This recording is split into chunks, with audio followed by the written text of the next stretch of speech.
Afternoon মাই guys. আজি আমি ক'ত আছোঁ আপোনালোকে জানেনে? আজি আমি আছোঁ নগাঁৱৰ বৰদোৱা থানত। ইয়াতে শ্ৰীমন্ত শংকৰদেৱ জন্ম হৈছিল। আমি আছোঁ আজি নতুনকৈ বনোৱা থানটোত। আৰু এইফালে আপুনি চাবলৈ পাইছে, ইয়াত আছে আপোনাৰ গৰু আসন। এইফালে আপুনি চাবলৈ পাইছে তাল। তাৰপিছত এইফালে আছে আপোনাৰ ফুল। আজি পৰিৱেশটো চাওক, বহুত ভাল লাগিছে। কেনেকুৱা লাগিছে আপোনাৰ পৰিৱেশটো? ভাল লাগিছে হয় নাই? ফুল চুলবোৰ দেখি খুব ভাল লাগিছে। প্ৰকৃতিটো বৰ ধুনীয়া লাগিছে।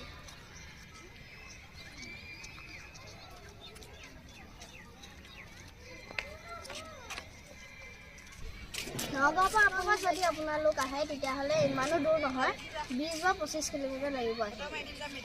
বহুত ধুনীয়া। আপোনালোকে চেষ্টা কৰি ইয়ালৈ আহিবলৈ। যদি আপোনালোকে ইয়ালৈ আহে বহুত ভাল পাব। ঠিক আছে, থেংক ইউ গাইজ।